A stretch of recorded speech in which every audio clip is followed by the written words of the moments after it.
Welcome back, Derby Kingdom, guys. Sorry for the glare. We're getting ready to get at this again now. I'm going to start cutting up some plates and stuff and start getting this car welded together. I have done a little bit. I got one door welded shut. We have started on the trunk, which I'm actually going to get at now in a minute once I get some plates cut up. And we're going to see if we can do this trunk pretty much like we did with the Camry. But this thing is not half as rusty as the Camry was, so hopefully the rear impact's in nice. I know I remember last year with the Camry, it was packing in nice. It was going to, if I had more time and if I was staying here in Newfoundland, if I knew I was going to be back on a short notice, I would have kept it. But we all know that she went to scrap. She was starting to hit the floor. The passenger side trailing arm was actually after being bent and drove the tire, and actually the tire itself, into the floor, and which kinked up the floor. So that car, she wasn't going to last very long. But anyways, we're going to start getting this welded and get some threaded rod, and then we're going to start dishing our trunk, and I will show you how we're going to go at that. So let's get some plates cut up. Okay, we got ourselves a plate cut up. Something that'll suffice. That's what we're going to do. We're not using anything huge. There's going to be a lot of stock cars there again. It's pretty much the way a gander is. But don't worry. There's going to be something else holding everything else down on this. So no worries about that. But yeah, get yourself a plate and, well, get yourself a welder and stuff. Weld it closed before you start your creasing. When you do your crease after you get this done, it'll help pull all the metal together. It'll make it a lot stronger. And you won't have such of a hard time trying to beat it into place when it's already dished. So yeah, we'll get the welder busted out right quick, put you guys on a time lapse, and we'll get this side welded down. Oh, like I was saying, this side is pretty much welded up. Well, it's only there with one plate so far. The weather, this is the first time in a week that it hasn't rained. For the last 6 days straight, it's been raining. So luckily today is just overcast. It was a little bit sunny earlier, but we lost it. The temperatures are still down. I think it's like 4 degrees, and it's a little bit windy, but it is what it is. We'll get some stuff done today. Let me go get a welder. All right, we got the welder busted out, and yeah, just get a few tacks in or whatnot. Pretty much show you through this one a little bit, and then we'll go on.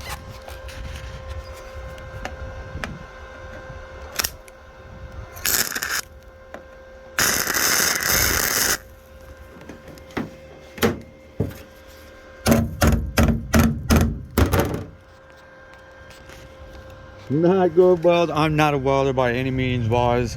Not even close. The only reason why I know even how to put stick metal together is because of this sport. So yeah, we'll get this tacked down and we'll go from there. All right, we're getting a bit of it welded. For all the rookies out there like myself and amateurs and whatnot, I like to tack in certain places. It helps with the heat and it helps keep your metal in shape instead of bending. And the more you end up welding around, it does get tougher if it bends. So you're better off just tacking it down where you want it and then just run a few beads over it. And yeah, should be fine. We can start our creasing after that. Flow of flux core welders, by.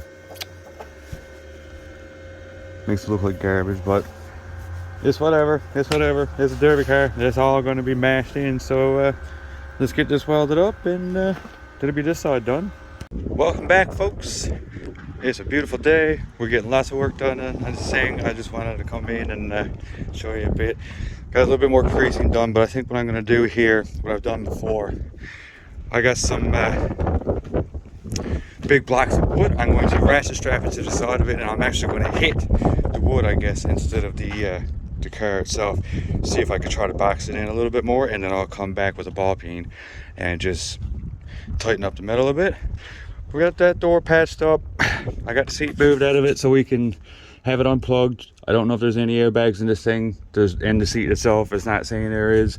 So just to be on the safe side, I got it disconnected. I'm taking the rest of the carpet out and slowly cleaning the glass out. I got the rest of the wiring and everything moved back here, along with the speakers and seatbelt stuff. So it's a good day. It's a good day to get stuff cleaned up. I got a load of my crap gone out of here that I had. So the derby mess is all cleaned up. Blocks, I'm going to use that to jack her up now in a bit. And yeah, our SS rims are going to be here. I'm not sure if they're going to be here the end of this month or next month, or I'm not 100% sure whenever they're coming down. But yeah, I have my SS and Ranger rims. We'll find out what fits where, and if we got to, we'll only use one of the sets that I have. If it's going to be poking out, I don't want to have it poked out on this thing, because this thing, like I said, got aluminum spindles, and I'm a bit paranoid on that. I'm a bit paranoid putting all this work into this car and it snap on the first couple hits. I've seen it happen many times, and I don't see too many people building these things, and I don't know of any spindles right now. If I find myself some spindles, I'll change it out, but there's still questions. The cradle, the cradle is all aluminum. We don't know what we're doing with that yet. Not 100% sure. I'm cutting off all my bumper shocks, and I'm going to hard nose this one. Don't know if I'm going to keep the rad or not yet. I don't know. I may just loop the lines. There's still nothing done really on the passenger side. I'm focused on trying to get the driver's side done first, since it's way more accessible. So I'm going to get the rest of this carpet out there now, and get some of this glass cleaned up, and bolt the seat back down, and I said we'll probably get at some more welding. But yeah, I think she's gonna be a great car, guys. She's gonna be all right, minus the spindles. Welcome back, guys. We got the trunk welded down. Shitty welds. We got ourselves a cage, and she fits like a freaking glove. Don't worry, she's not gonna be staying back like that. Just lay it in there for now. But yeah, she fits in here beautifully. So guess what we're gonna have to do? We're gonna have to mess around with our seat bar again, because I doubt that's going to fit right in there now. Not going to be so much of adjustable because of, well, this thing is obviously not adjustable, but maybe we can make it into adjustable.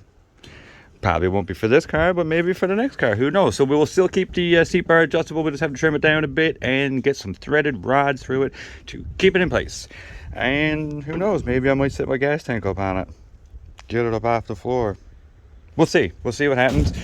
But right now I'm gonna start getting, I got a load of shredded rod that I gotta get put in, so we'll pick out some few pieces and whatever, and we'll start getting that put down and through the trunk so we can figure out where it's going.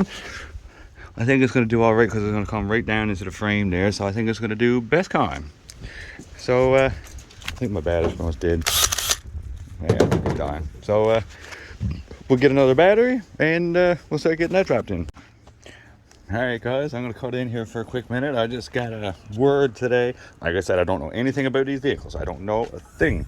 So, what we're going to have a look at, apparently, Mr. 24, Mr. Matthew Penny, he's telling me that when you take the cluster out of these vehicles, it stops the alternator from charging. I guess it completes the circuit. So, I'm going to make sure that everything is connected that I need connected right now. And we're going to try cranking her over, and we're going to take the battery lug off, and we're going to see if she still runs or not. I hope to God she does.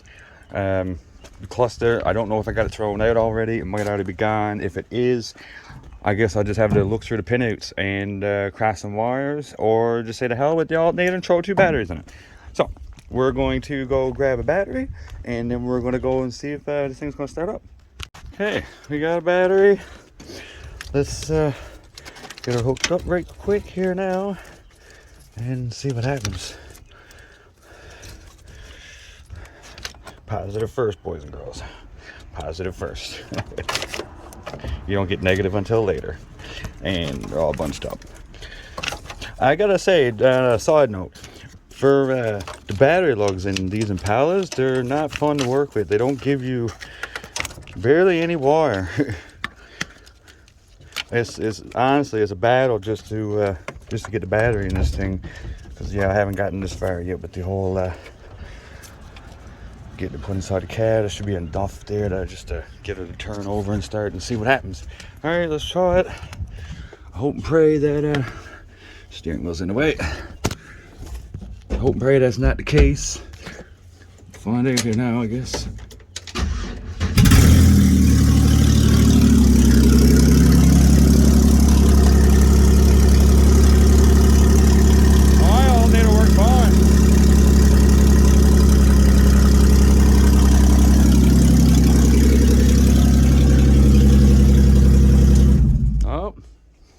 Nope, she runs fine with mine. And everything is out of this. There ain't no cluster in this car. So yeah, I don't really see it being a problem. That's perfect. Just wanted to cut in right quick and give you guys some insight on that for the rookies out there and for the ones who are interested in building this car. I didn't know myself until right now. I had no idea. I never thought about it because I work on mostly older cars, and this thing's a 2006 with a lot of electronics. But I will tell you that not much messes up this car, buddy. I got a lot of wiring moved around in this car. The only bit of wiring going back there now is for the fuel pump. Everything else has been stripped out.